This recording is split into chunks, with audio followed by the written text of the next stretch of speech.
Do you ever feel like your biggest battle is on the inside of you, in your own head? That constant critic, the voice of shame, never feeling like you're enough. Oh, it's so draining, isn't it?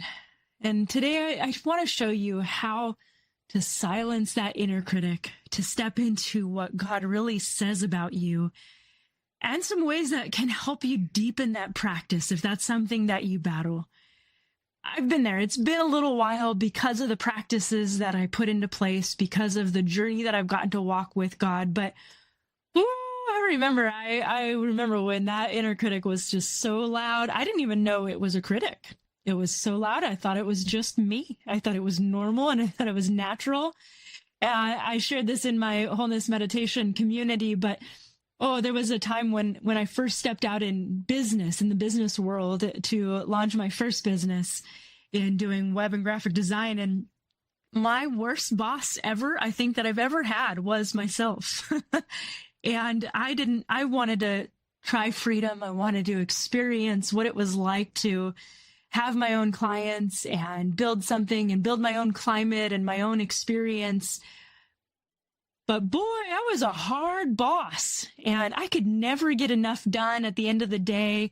I was never doing enough. I never had enough in my schedule. I was always trying to beat deadlines and have goals. And all of a sudden, one day I got mad and was like, Kirsten, you're the worst boss ever. And I work for you. And why can't you be kind to me? It was like I was having this discussion with myself. And it was in this place that I just started going, how would I want to be? And how has God treated me? And how could I give that to myself a little bit more? And, sometimes we've even had great encounters with God. In my own journey, I've had beautiful times with the Lord, and yet my own self was meaner to me than anything he would ever say to me. Maybe you haven't had those experiences with the Lord before. Maybe even just hearing his voice would be a new experience for you. In either way, he is kind, he is loving, and he always has love and kindness and gentleness for us. And we see that all throughout the Bible. Whether you read that regularly or not, you still see him meeting people with kindness. We see that with the one story when there's a woman who was caught in adultery, and in the time period that they were walking in and living in, she deserved to be stoned, to be caught in adultery. Could you imagine? We don't have that anymore. How many people that would kind of change their lives, right? But they had such intense rules and regulations that her being caught in the midst of adultery meant that she, not the man, but she would get stoned for that sin. And there was everyone accusing her, judging her, not to mention her own battle, her own words, her own inner critic and judgment and shame that she was carrying. And Jesus comes there. We don't know really what he wrote in the sand. There's so many ideas and amazing possibilities. But at any rate, we know that he wrote a line in the sand and said, if anyone has no sin, cast the first stone. And we know that everyone dropped their stones and walked away. And that is an example of the kindness to Jesus, to our outer critic and our inner critic. And many times our inner critic was created by outer critics. And I go into much more detail in a little teaching in my Wholeness Meditation app experience on how to break free from that. But when you start to get met with that kind of kindness, you understand that his kindness in every moment of sin or shame that you see Jesus walking in, he always came and had love. He always came and had grace, and he always came and had kindness. And if he's not doing that, if he's not criticizing, if he's not judging you, then where are you? And I just want to release that over you. Sometimes we have that stuck in our nervous system, maybe from a young age, where it's just been wired into our neural pathways. It's been wired into our nervous system that ultimately blocks us from rest. It blocks us from this place of intimacy with God, of hearing his voice, past wounds and traumas, shame or unmet expectation. Here's the thing.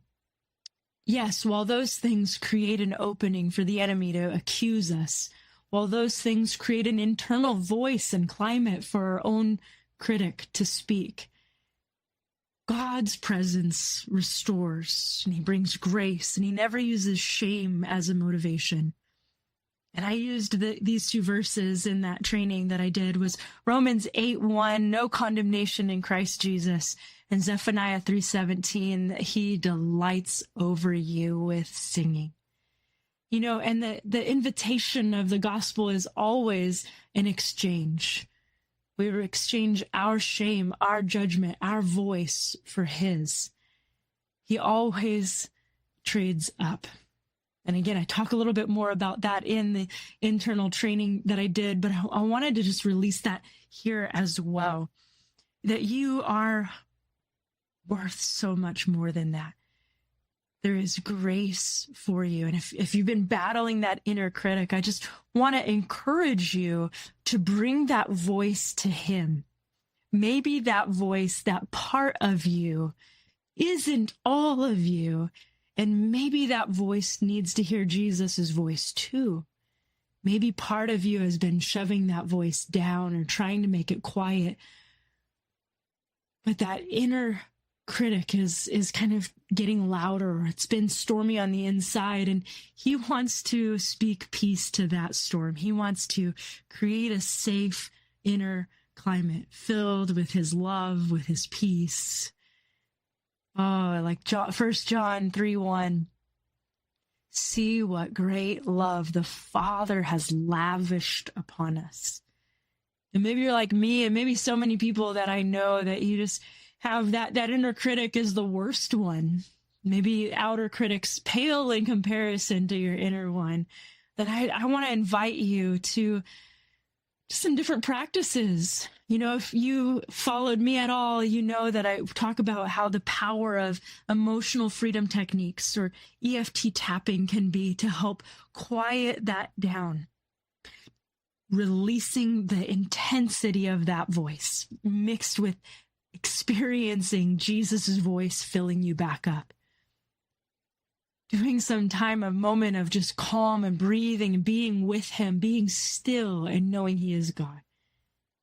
And doing some rewiring. Maybe you need to do some rewiring of the story that was created. When was that inner critic created? And what was the story that was playing during that season of your life? Maybe you need a new tape to rewire those neural pathways. They're not just ideas, but they're concepts that really help rewire, restore your nervous system, rewire your brain, help your spirit speak louder than the inner critic, okay? And that's why I created some meditations, guided meditations that go through different practices. We have some somatic guided practices, some breathing guided practices, encountering Jesus practices, as well as creating a new story so that your neural pathways will have a new story to walk with him in. So those are all available in my Wholeness Meditation Experience. If you want to go deeper in that and really rewire that, just want to encourage you in there, hop in there and start rewiring that space. But if you're not ready to jump into that, I just want you to just take a moment and begin letting his voice speak to that inner critic. Just taking a moment and just saying, Jesus, I give you this voice. I give you myself. I give you this part of me. What do you want to speak to that part of me right now? Just pause. Let him minister to you. Let him speak to you. Okay. And again, if you want to go deeper in that, I've got a little bit more teaching on that as well as a set of meditations that guides you into releasing that, going from the critic into the beloved, designing to release shame in the inner critic and releasing that and creating a new inner climate for the love of God to expand. And you can find that link below. You can find that on wholelifefreedom.com. And I just bless you to remember that you are fully seen by him. You are so safe in his arms. You are God's beloved child. And I bless you. I would love to hear how that ministers to you. Just comment and subscribe, share if you know someone who could be ministered to that. And I bless you to walk in his voice. May his voice be louder than any others.